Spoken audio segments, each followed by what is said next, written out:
basically have a lot of violence itself. So it's kind of sad that we're the 32nd, and so we need to bring awareness and discuss why is this happening. Just make people aware and see how can we protect each other. And so up next, we're going to have BSU to speak a little bit about their org, what they do, and the challenges and stereotypes they face, and how to be an ally to them.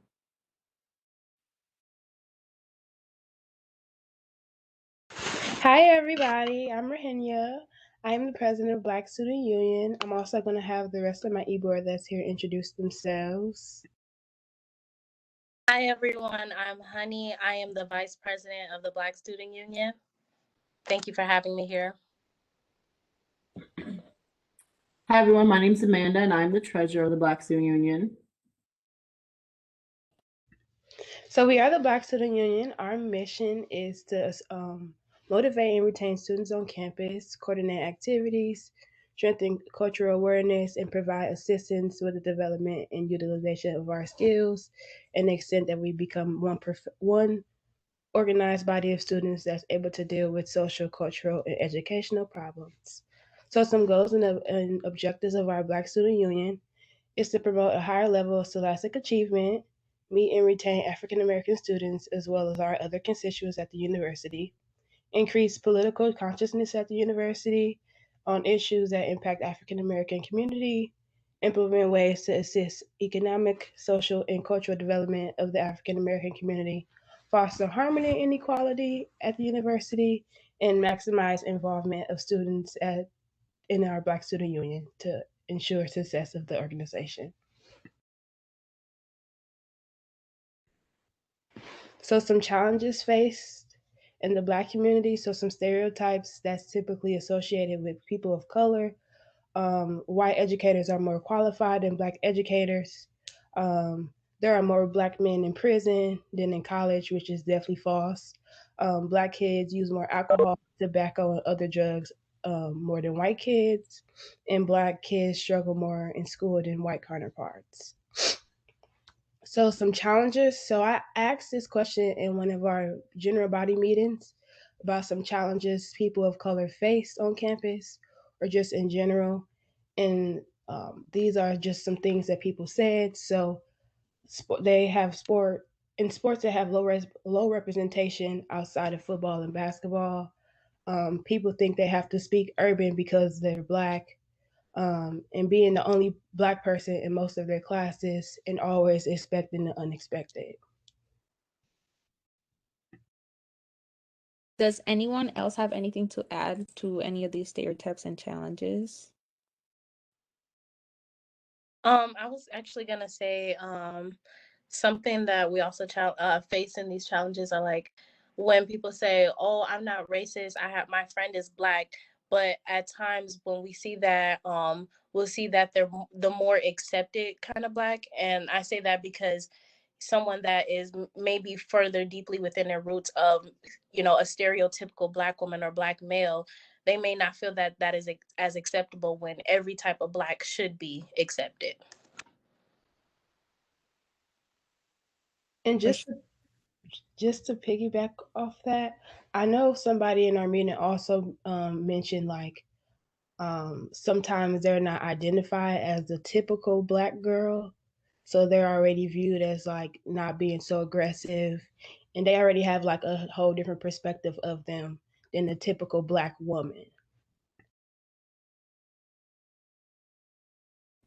Yes, thank you for sharing. Definitely, it's important to keep bringing that up so people get challenged because that's the only way they'll be able to start thinking about these things. And so here, what should people do then? So some things that people should definitely do is continue to educate themselves on topics regarding our community. Start and join in uncomfortable conversations because if you don't join into the conversation, you really don't know what's actually going on. And then transfer benefits. I saw this on the picture and it was a really good one. Transfer your benefits of your privilege to those who lack it. Do not label a stereotype. That's something really big. Like the Black community is huge. Like it's vastly different. And then acknowledge Yeah. that you would never be in their shoes and you would never actually be able to understand it. So though you can sit there and have sympathy, you just will not be able to understand everything that they go through on a daily basis. So going along with that, Raheem, basically we're saying like you can empathize. Basically you can see things or try to see things from some other person's perspective. So that's a very good point, Raheem. Yeah, maybe I said sympathy instead of empathy. Hey, that's okay. We're learning together.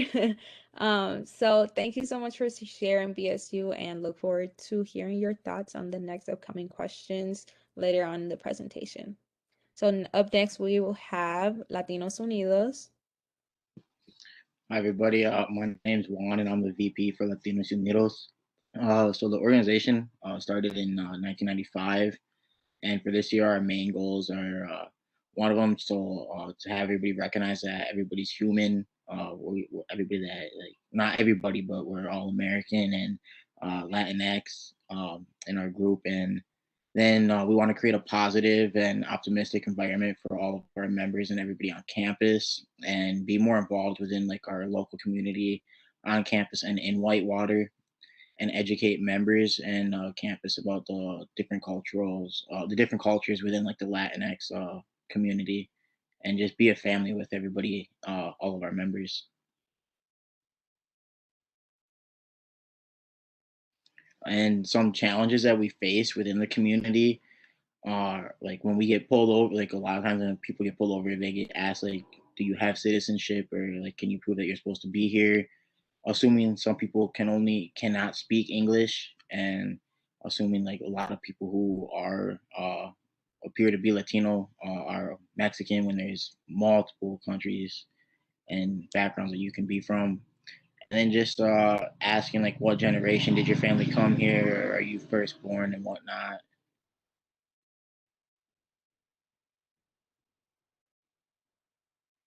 And then what can people do to like stop I guess the stereotypes and everything like that?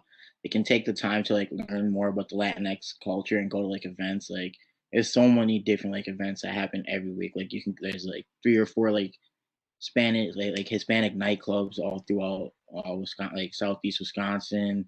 You got truck meets, you got car shows, you got 7 Mile Fair that's always popping down there. Um, Find out about like a new dish or new place to go get some food, maybe learn a little bit of the language, and just like understand like some people only speak Spanish, some people don't speak Spanish at all, and some people are speak both. And sometimes like people don't like speaking Spanish, even if they do, just because they don't want to get made fun of for like what they do or don't know. That some people know like exactly like where their family's from. Everybody in their family, they go visit their family all the time, and some people don't have that luxury to go visit their family, and like that. And then like like I guess like some people like identify as like Latinx and some people don't. Like I'm one that don't. I identify as like Latino, and but like Latinx is like a more like inclusive thing for, I guess it's kind of like it's like include like the LGBTQ plus. I'm probably forgetting something within that community for like people who don't identify as just either male or female.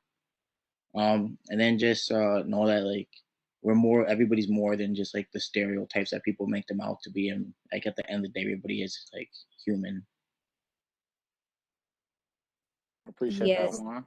for sure. Does anybody else have anything else to add? Um, any similarities that I don't know you might face? BSU, do you see any similarities within? I know, for example, I thought I brought away about getting pulled over. That was like the first one that came to my Big. mind. Be a big similarity. Hmm. Yeah, I definitely agree. Getting pulled over is definitely a big thing in Whitewater too. I know something else is similar, like though I know like the Latinx culture, some of them know their history, but a lot of Black people don't, and that's always a stereotype too that people constantly bring up. That's true. That's very true. Yes, for sure. Anything else anybody would like to add? It's an interesting situation for most people speaking today and your communities that you belong to. In many cases, you're a little bit nervous to fall into stereotypes, if that makes sense. Um, for example, you know, a lot of they like to believe a lot of or all black people like hip hop or rap music.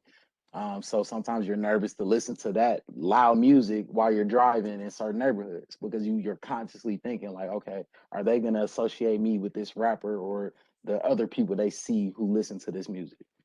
It's a very tough lifestyle to live, and it's something that our parents have to teach us. So when we all have kids in the future, we'll have to teach them the same thing, unfortunately. But everything that you spoke to, Fawn, is definitely right on point with what BSU was kind of hitting at too. So it's very interesting that we all so close into the same boat. So I appreciate that. Thank you. Thank you. Yes, thank you for sharing, Juan. Everybody else. So let's let's go back. Okay, so next we have SAO. Hi, so my name is Lynette. I am the Vice President of the Southeast Asian Organization. Here I also have our Activities Coordinator, Hai Yang, Public Relations, Montserrat, and our Treasurer, Ming, who will also be in these conversations. So a little bit about our organization. The purpose of this organization is to set forth unity, education, and culture. We're an organization that strives to be your safe place and home away from home. We also welcome everyone and are not just limited to only Southeast Asian students.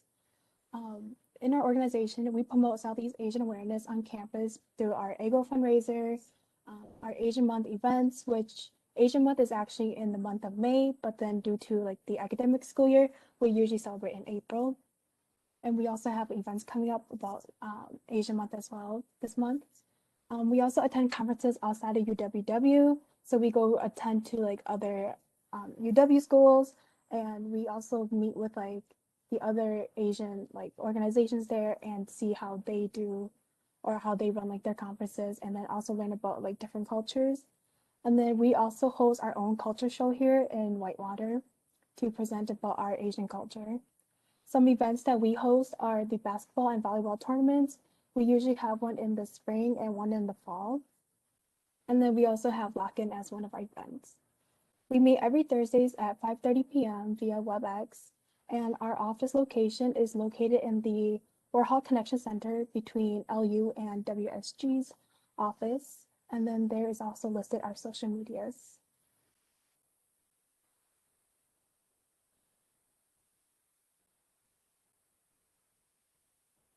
So some challenges that we face in the Asian community. Once again, even though we're Southeast Asian, we kind of like just put it broad as like an Asian community. Some stereotypes that we kind of like have within our Asian community is that like Asians are good at math, or like they're usually smart. All Asians are Chinese. All Asians look the same, or like Asians are good at martial arts. And then some challenges that we face are definitely right now is like the Asian hate crimes that have been occurring recently. A lot of like the news has been talking about, you know, like calling Asians chinks and like possibly doing, you know, like squinting eyes because Asians have like smaller eyes than like other people. And some other challenges, especially like here in college, is being like the only Asian student in class. And sometimes it's hard to not put your focus so much on like that Asian student, especially when the topic is on like any Asian related things. So that's always like a hard thing. And I know a lot of like my SEO members, they have struggled with this as well because there's not that much like minorities, especially like Asians in Whitewater. So it's always hard to kind of like speak up and like not be quiet in classrooms. Some other challenges are that others do not understand like other cultural or values, beliefs, and traditions that we hold. A lot of the Asians community have different like cultures, values, and beliefs and traditions that like they all do, and sometimes it like contradicts with like schoolwork or like with their own work lives. So it's always hard for other people to like understand why we have these things and cannot like attend work or go to school. And then another challenge is living under or especially in poverty. A lot of Asian families are in need of like supportive, whether it's for, you know, just emotionally, physically, or just like money wise. And that is something that we always like need to go through every day to try to live in America. Does anybody want to add anything, any comments, anything that stood out to you right now? I would say that stood out to me is how the Black community can definitely identify with you know, being the only one in a class. I know I find myself often looking around, maybe even in housing, seeing that like, oh, I'm like the only Black person on my staff team or living in my dorm in my classes. So even explaining certain situations to professors who try to understand things, it's kind of hard to relay that information when there is that barrier there.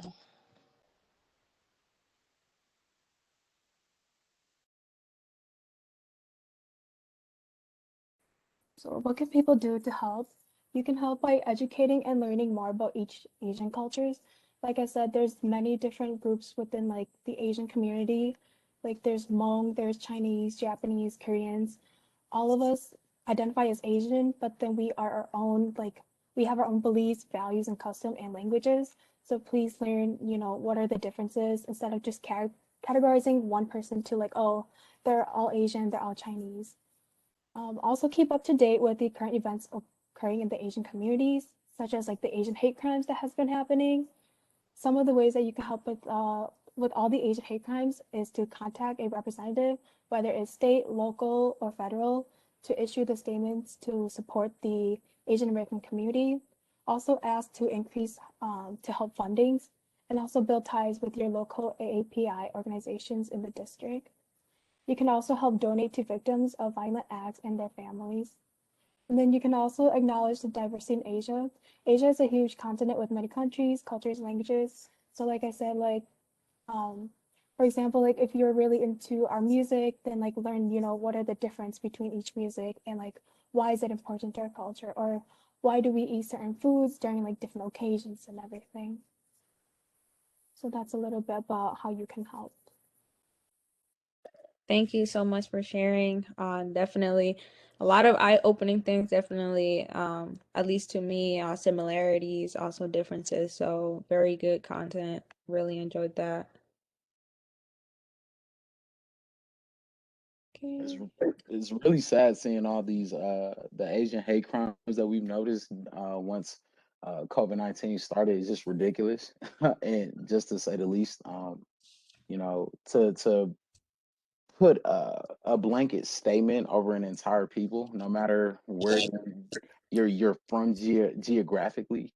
That's one of the most ignorant things you can do. So we definitely are with you and all other people who are experiencing hate crimes from the Asian community.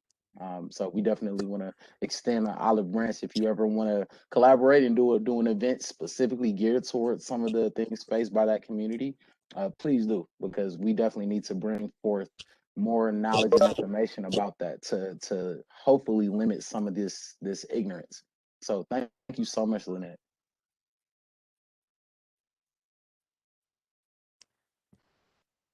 All right, let's move to dreamers, dream scholars, and colleagues. All right, so hello everyone. My name is Viviana. I am the Vice President of Dream Scholars and Colleagues.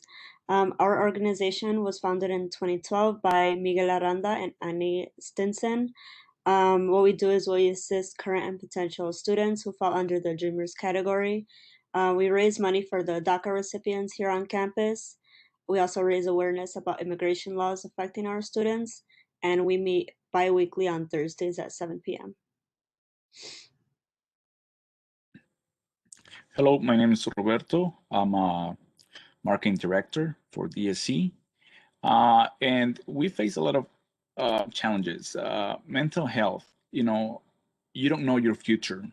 Not having documentation, DACA just protects you from deportation, but it does not give you any legal status. And people get this confused a lot. So you don't know your future. A few years ago, or actually last year, they were trying to end the program, and you don't know your future. And that's one of the things that we have to go through every single time. your name is in the national database, and government has your information. If they want to come to your house and get rid of you, they literally can do it if they wanted to. So the rates of stress is just go above the roof. It's just way too much stress. Um, that you have to be concerned about every single semester, even as a student, um, which I will mention later on about some of the challenges that we face economically. The insensitive comments on campus, like, hey, people need to come here the right way. The immigration system has been broken for a long time now. It's not recent. It's been broken for a long time. And literally, like, it is impossible for people to come in the right way. So insensitive comments on campus saying like build that wall, even though when it comes to politics, yeah, if that's your idea how to solve things, you have to be aware that using terms like build that wall, that phrase, or using terms like illegals or aliens, they can be very sensitive for some people. And just because it's the law, you can't use law as a measurement for morality, right? I mean, segregation was legal. It doesn't mean that I was right. Concerns about immigration status of family members. DACA recipients were protected from deportation, but we're constantly thinking about our families. And, there was a time when I was a kid and my dad was late from work. We were waiting at home and he didn't have a cell phone. So he couldn't call us or, we didn't know he was going to be late. So one of the things that went through my mind, I was like 14 years old. One of the things that went through my mind was that he got caught by immigration. So you constantly have that fear. And here's a quote by one of a current graduate. I always feel some sort of guilt. I got permission to stay granted, but at what cost? I'm protected by my parents are sort of thrown under the bus. And then we can go to the next slide. That statement is powerful. Okay, so what can you do? What should people do? Connect with the students, learning about some of the stereotypes. Same thing with Latinos Unidos. Um, Many people right away they think that every single DACA recipient is from Latin America, and we're there's way more than just from Latin America. Actually, in the few meetings ago at DSC meeting, we met someone from Korea who was a DACA recipient. And getting to know students, connecting with the students, or here in the university helps a lot. Develop and undocumented student support group. You can help a lot when people feel welcome here, when people feel like they belong here. There are many challenges, not only the economic ones, but again, some of the stress that we go through every semester. And just to put it in perspective, um, we pay out-of-state tuition. So that means that this does not include housing or meals or anything. $8,000 just for taking classes every semester. $8,000 that has to come out of your pocket, no scholarships or anything. Sometimes you might apply for scholarships, but many times you get stopped by the question, are you a citizen? Talking to students, making sure that they feel, safe where they are at. And that's the best way you can be an ally. Again, some of the challenges, the stereotypes that we face is that, every DACA student is from, or every DACA recipient is from Latin America, or that um, you're just taking people's jobs, that you're stealing people's jobs, that you're using welfare money, that you're using federal government money when it's not true.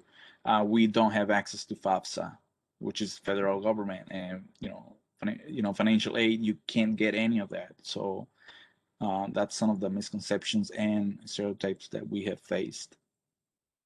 And Robert, to go along with that, that's FAFSA is one of the major ways that many people from my own community are able to get through college. So I can only imagine the extra hurdles that you got to go through to even be able to do it. If you fall into this category. So yeah, this is definitely a tough situation, and similar to what LU spoke to in BSU, and like kind of what I told to them. you have to teach this to your children at such a young age. It's kind of like, minority individuals don't get to have that same childhood experience because they have to be taught these things so early in life. And it's kind of scary, but unfortunately it is our reality at the moment. So I definitely appreciate you, Robert, for speaking to that. Yeah, and just something that I want to add to that. Minorities don't have a lot of representation. I'm a future educator, and we don't have a lot of representation when it comes to African Americans, Asians, Hispanic, Latinos. We don't have a lot of representation out there. It's like, I think 80% or more than 85% of the educators, or 80% of the educators nationwide, it's white. Hmm. So how are we going to make our students feel if they don't, most people don't understand this type of issues, right? This type of stereotypes that we Right. go through as minorities.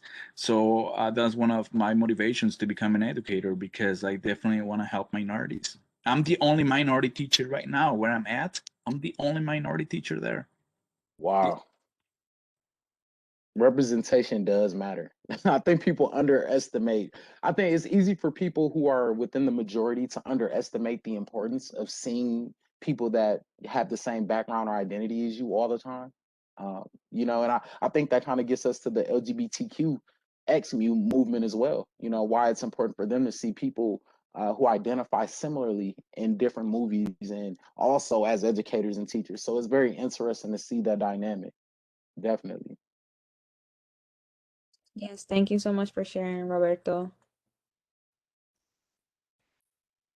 So now we have a little different side to the presentation. So we have Doctors Without Borders is a student chapter here on campus. And my coworker Emily will be talking a little bit more about it, all the health disparities and challenges minorities face, and a little bit about their chapter. Yeah, thank you, Sonia. So, like she said, in addition to working with the WCC, I also serve as the founder and president of our Doctors Without Borders student chapter on campus. So, Médecins Sans Frontières, and that's French, and I cannot speak French, or MSF, is an international humanitarian organization.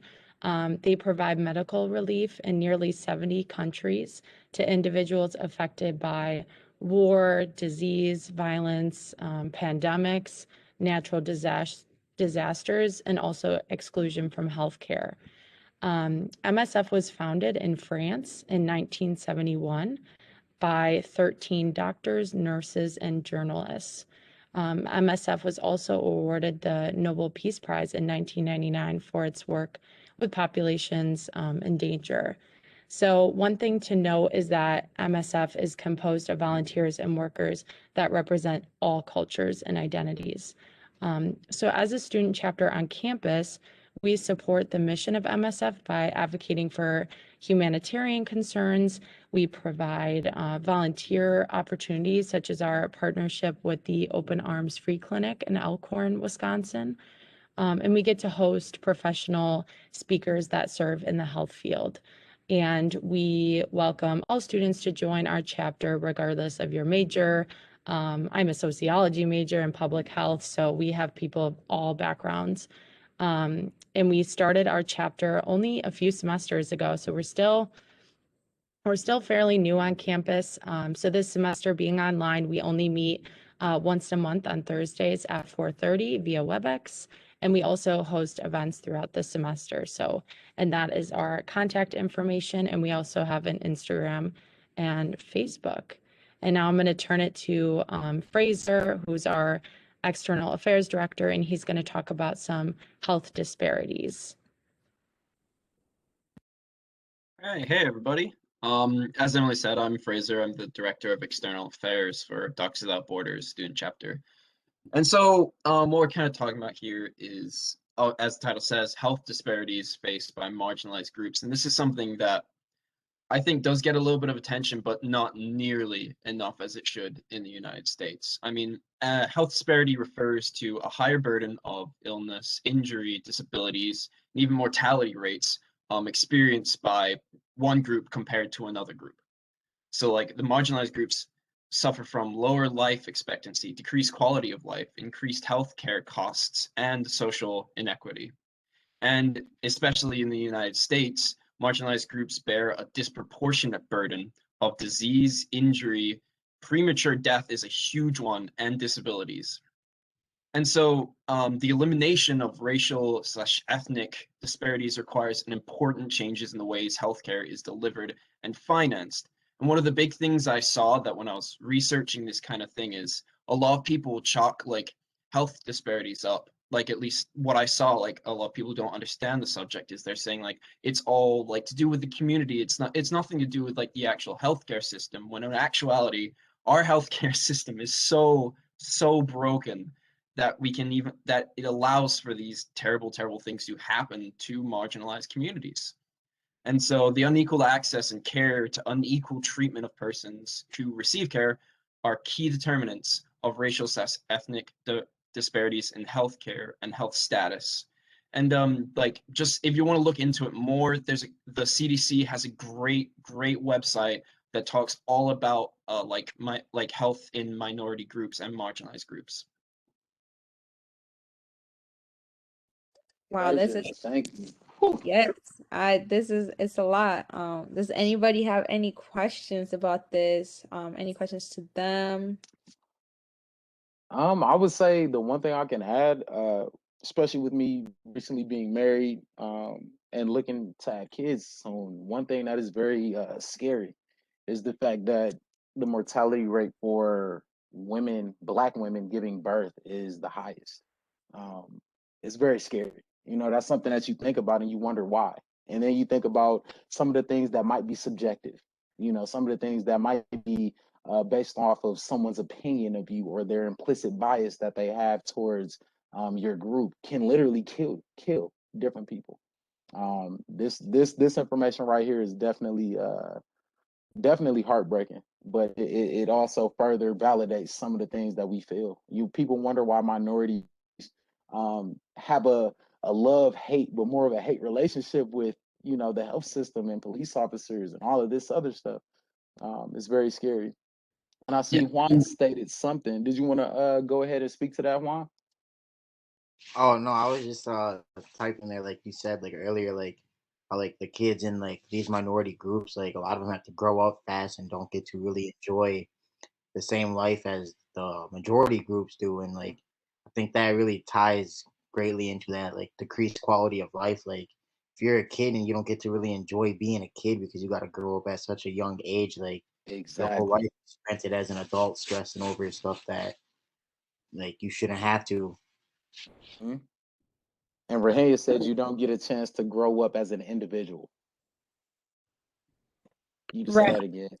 Keep Yeah. in keeping in mind that it's all these stressors, like even Roberto said, like growing up, having to teach your kids that, oh, we might get deported, like, you know, we have to watch out, or um, in the Black community, oh, like, you know, be careful, don't speak out too much because you might get shot, you know, or like even the Latino community, just, oh, go back to where you came from, you don't know how to speak our language, or just things like that, it's just frustrating because you have to face these things, unfortunately, and other people don't see it. They don't see what we have to go through and all the struggles and all these things that don't make us enjoy the American dream as we should be. Mm. Just one last quick thing to add, and this was something I found while I was looking into all this was one of the big things was on like Native American reservations. They're like the clinics that they have there, they didn't have even have access to like emergency rape kits and stuff. Like, Really? and the rate of that is extremely high in like a lot of the reservations because a lot of the time they can't get legal access. And a lot of these clinics just don't have access to these extremely basic medical instruments that are extremely like, you know, they're emergency things for the like reservations and stuff, and they just don't have access to this. That's horrible. Sheesh. I see, Roberto, you got your hand up. Yes, I just wanted to add about growing up faster. You know, Latinos, as we already know, sometimes I remember as a kid, my mom will rely on me as being the older one to translate phone calls, interpret phone calls, and sometimes it's very serious, important information that you're like you don't want to screw it up, and you're very like afraid that wait a minute, I don't know that terminology when it comes to medical terminology. It's very like so. Many times I want to play video games, and my mom will be like, "Hey, I have to take you to this doctor appointment." Many times you just want to play in the neighborhood and you couldn't do it because your parents rely on you. So same thing, but when you go through like a drive-through, simple thing, funny thing is that Wow. parents driving and they bring the window down because you're the one who has to order for everyone, and it's funny, but it's just some of the struggles because they rely on you, and I don't regret it. I'm thankful I did go through that, but it's not like you just at home playing video games. Many times you have to grow up faster and become responsible because of these situations. It's wild. I never thought about that. We Wow. have a couple comments in the group chat. Rahenia said, "Whoa, great point." Viviana said, "Oh my God, yes, I translated my dad's medical procedure at 11 years old." Wow. Juan said, Wow. "Filling out my grandparents' tax documents, going to Walmart to speak for her, and reading the mail, So you're etc." getting access to all of this adult information At a young out of age. necessity. Wow. I never even thought about this. That's pretty huge. Definitely a lot. Okay, well, for time's sake, we're gonna keep moving forward. So thank you so much, Doctors Without Borders, for sharing your information. And now we have a couple questions. Going into quick breakout groups. And breakout group one. Aaron, do you have? Okay, cool, They're cool, already cool. set up. Yep. Okay. I'll hit start and then what? We'll need what, 5 minutes on you? Maybe a little bit less because it's 4:16, so maybe like Okay. 2 minutes. 2 to 3. Oh, okay. All right, everybody. I'm gonna start it off, and I also put the questions in the chat. So if you need those, just refer there, and then we'll be right back in a couple of minutes.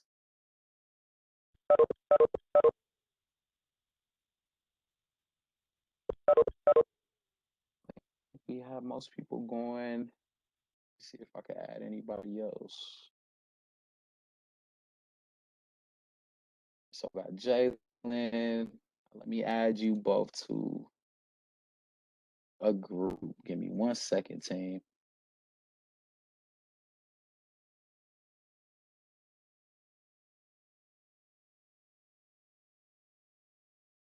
Put you here.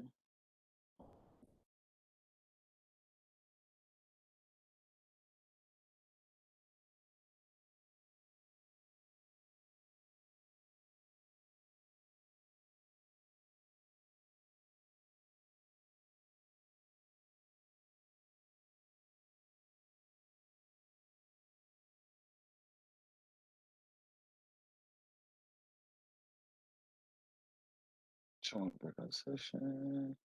Breakout session assignments.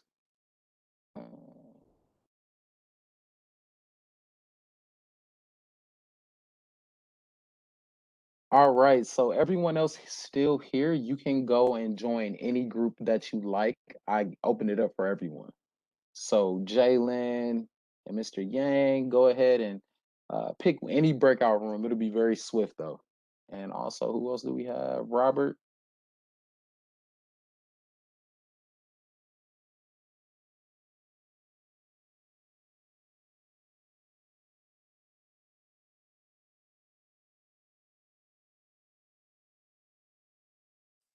So far, so good, Aaron.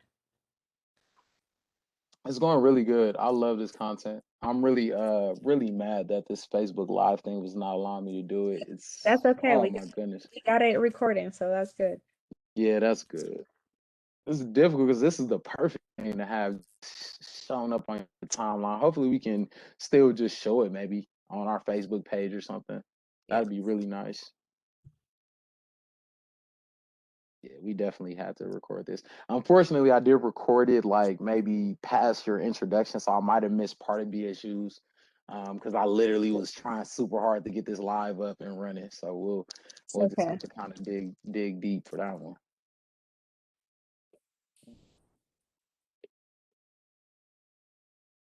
So we got about 4:18. That's good. And then the final discussion, I figure about 4:20 we can wrap it up and get a couple responses and have that last 8 to 9 minutes just to kind of discuss how to be an ally. Yes, yes. All right. It's looking good though. I know I finally know how to use breakout rooms. And by next week, I will be able to do this Facebook Live thing. It's just super. They make it seem simple, Sonya. I promise you. Look, they said, click Okay. this, click that, log in. When I logged in, there was a whole slew of different questions, event titles. I'm like, what am I? I didn't know what to do. I'm like, Kenyatta came in here helping me out. We both looking at the other computer together. I'm just like, oh my goodness. It's okay. Jeez Louise. This is an awesome event, Sonya. It's awesome. Everybody seems to be, when people start to ask questions themselves and speak out, it's just, that's how you know you got good content. Very good Yes, content. yes. And I think you get a chance to, did you want to join any group just to kind of hear some stuff, or are you good? Do I get I don't know. Let me see. Does it let you? Let me know. Let me see. It should. And then right after main meeting, if you go to breakout sessions, it should give you a chance to Maybe join. because I'm in present mode. Oh, yeah, maybe. I should have gave you access to that. I don't know why I didn't do that. Let's see. Mm. Show our breakout rooms. Okay. I will be back. All right.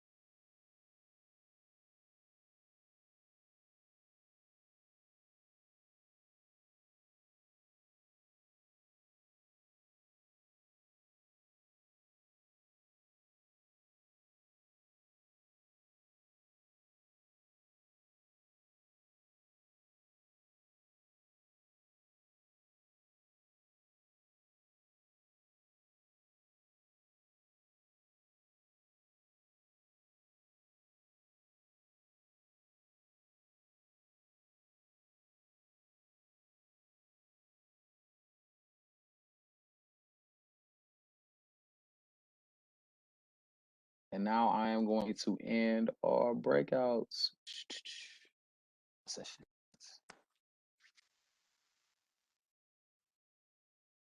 Was that our first time doing breakouts? I think it was.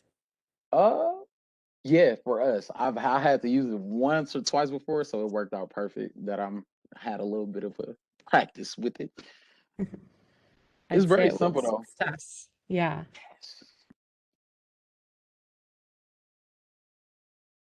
All right, got 36 seconds. Everybody's coming on in.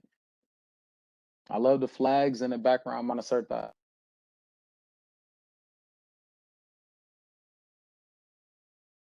See, somebody has some Christmas lights in the background, hand holding on. Christmas will be back in a blink. Watch. That's how it always happens. Our summers go by like that. My wallet cannot take that. Please don't say that. I might have to go somewhere else for the winters, man. I need a break. Right. We're all back. I saw a lot of great conversations. So, group one, go ahead and just say what you got. Here's some highlights. I don't remember what group I was in. I was about to say that. I don't remember what Wow, it was breakout. I think it was breakout room 1. We didn't even say that to you all. Breakout room 1, 2, and 3. Who was the first one? I think Emily's was the first one we went into, Aaron. Okay, right. So whoever was in Emily's group is group 1. Our group talked about family traditions. Mine Okay. was not exciting, so I'm going to let other people share. But I don't want to put you on the spot.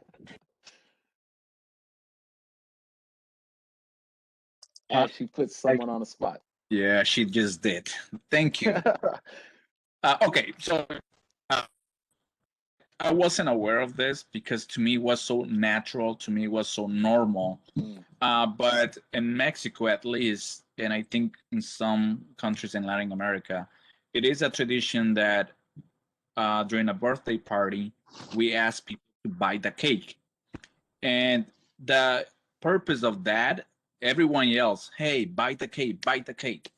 The purpose of that is for someone to get behind them and push them against the cake.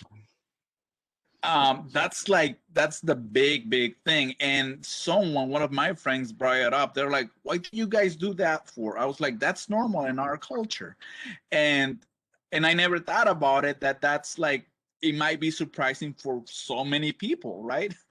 But for us, it's like in Latin America, it's so normal. That's the point of it. Like, you shouldn't get mad. You should be, because my friend was like, oh, poor baby, look at his face now. It's all covered with cake. I'm like, that's the point of it. That's the point of it. But yeah, I think that's one that, we were talking about, and it's just surprising for some people. You got to give somebody a heads up if they're not a part of the culture. They'll be mad. All right, breakout group 2. Sorry, we're trying to move along real quick so we don't run out of time. So breakout group 2. That was, I believe, Rehena's. No, you were breakout group 3. 3. She remembered. All right, who was the second group not in Rehena's group? Okay, Honey, and who was that? Okay, Amanda. Okay. Go ahead. I guess like some stuff that we talked about was like family traditions and just like I really touched on like the first one, like a unique belief within my community, and especially like in the Mexican community. Like, I always grew up like the man goes out, earns the living, and the woman stays home and takes care of the family, cleans up and does all that type of stuff.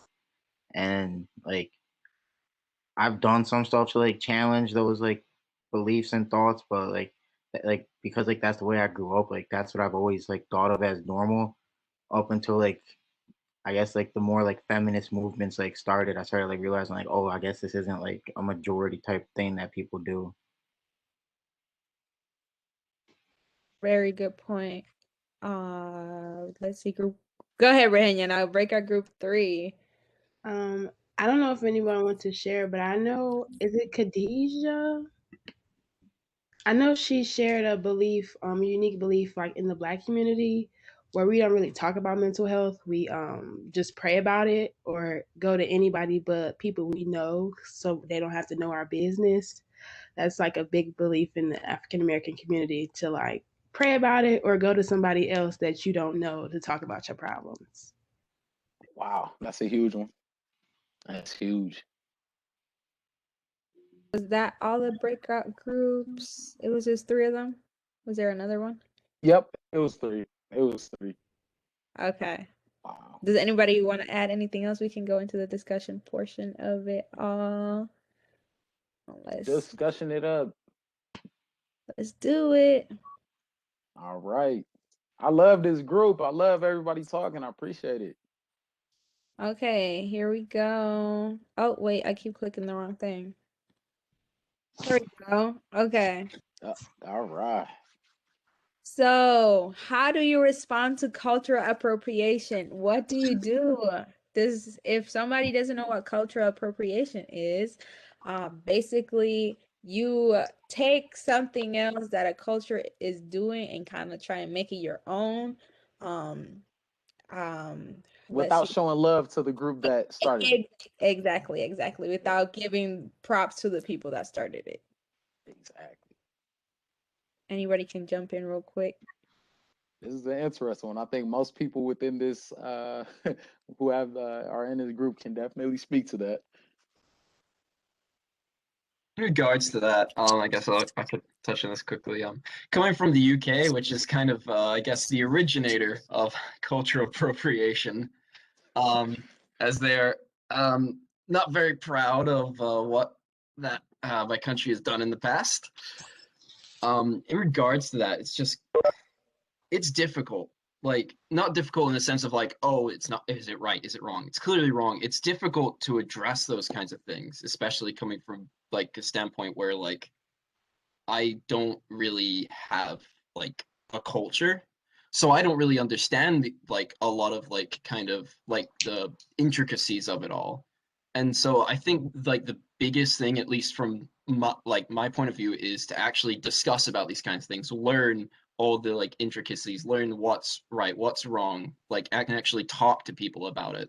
Because 9 times out of 10, like every time I found, like if you actually sit down and talk with someone, they're going to be more than happy to explain things to you, and then you don't have to get into this huge like yelling like match with somebody. You're right. It You're goes right. into the how do we go about having the uncomfortable conversations question, definitely. If nobody has anything else to add, we can ask another question. I know we're almost out of time. But I see it, Rahenya. I see you wanting to say something. Bring it on. I don't have a question. I just have a comment. Yeah, go ahead. How do you respond to someone who wears braids that's not Black? Is that cultural appropriation? It's a fine line. I think it is a fine line. I know at least for like, at least I can speak for me as a Latina woman. In our community, like we do braids like growing up, and like also half of like what we are also comes from the African culture. So we might not see a lot of like females wearing braids now, but growing up and little, that's like a lot of hairstyles we used to do, a little braids with the little beads on our hairs. Two braids, and then especially going to church, if your grandma made you go to church, she usually made you do the two braids real quick. Yeah, so I could speak to that. And I feel like a lot of people feel like, oh, it might be cultural appropriation. However, sometimes people don't know the background of that community. Good point. And so I think that's where the struggle comes in, that not a lot of people know the full background of the identity of that community. And I think it's up to the person to do research. If you do research and then you give props to the people that it came from, go ahead and use it.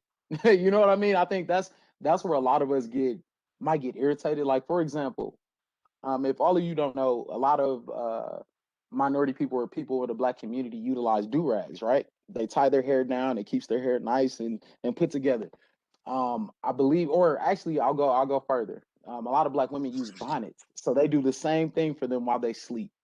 And I think it came out on Facebook or something that a Caucasian woman made a new name for it and might have constructed it a little different, but basically it was a hair bonnet. And the issue that came around, a lot of people on Black Twitter and a lot of Black people in general were outraged. Like, wait, are you saying that you just created something we've been using since probably right after slavery times? So are you saying that you created something that we utilize all the time before you even thought about this? And I think that's where the cultural appropriation goes into a disrespectful realm, when you try to classify it as your own instead of paying homage. Great point. Great point. Okay, so I know we're a little bit out of time. However, I do want to ask, one, are you willing to use your privilege to help out others? And two, how can you be an ally to the communities that's represented right here and other communities? Go ahead, Juan. All right, so yeah, I mean, I'm willing to I use like the fact that like I'm like the first in my family to like help other like my first in my family to like go to college to help others, and like one way that I do that, like where I grew up on like the south side of Milwaukee, which is like very low income, mostly like Latino community. And so like I go around, like me and my buddies that I have some buddies that go to like UW-M and whatnot, and we'll go to like a local like middle school and high school, and like we'll talk to the kids. Like we haven't done that since like COVID started, but like last year, like, we would go talk to some kids and like help them like plan out like, okay, like let's figure out like how we can get you like in college, or how we can get you a good job out of high school. Just so like they have a plan out of high school. Like a lot of these people, like a lot of the kids in my community, they didn't have a plan, and so either they like was sell like sell drugs, or just like live like paycheck to paycheck, just struggling to get by. So trying to get them out of that like that life ending circle and onto like something different than what they grew up with. Yes, thank you for so much for sharing, Juan. Definitely. Go ahead, honey. So something I was gonna say, within, like, I guess, certain situations, people may feel like if it doesn't happen to them, then it, probably isn't a problem. But they just need to make sure that they're taking their time to get educated and speaking with other people than what they're what they're usually used to. Even within, like, having such things as like pretty privilege or racial privilege, or even like popularity status, making sure that you're paying attention to all aspects of things to make sure that everyone is represented equally. Sure. Definitely agree with that one. I think somebody else raised their. Yeah, Roberto, go ahead. Educating ourselves, like if we really want or have a desire to transform society, that has to be desire. And if people really want to transform society and move forward, then they have to be educated, right? And this is why it's so important to be an ally to these communities, understanding that as myself, I'm Mexican, but I know there are Afro-Mexicans. I'm aware of that, and many people don't know that. In Latin America, there is a lot of African descent people, and if they don't know this, then they will always assume and stereotype people differently, right? So educating people, I think, is the first step to move forward. And I think being an ally to these communities, helping each other too, it's the solution. Agreed. Kind of going along with that, I think that everyone should do a personal audit. If you want to be an ally for a different community, like for myself, if I want to be an ally for the Hispanic community, I need to do a self audit on myself. I think about all of the different people that I have in my life. Do I have people that are identify as Latinx or with that Latinx community? Do I have friends that identify with the Pacific community? Like, you really have to do a self audit and really see uh, if you have that type of relationship with certain people, because learning from their perspectives can help you with the implicit biases that you might have. So you got to check yourself first before you can go help somebody else, in my opinion. Yes, Aaron, completely agreed. Checking that implicit bias first and then branching out to be able to connect with those other communities. Perfect way to put it. Does anybody have anything else to say real quick? I know we're at it. We're 6 minutes over time right now, but all right. Well, everybody, just want to say thank you so much for coming out to this event. This was great. Really appreciate your time, effort, your work. Thank you. Definitely love this event. Here are the next couple of events coming from for the WCC. Look out for flyers and follow us on social media. If you have any questions, just reach out and we'll get back to you. So thank you again so much for coming, and we really appreciate your time. Thank you, everybody. Thank you all. You guys have a great day. All right.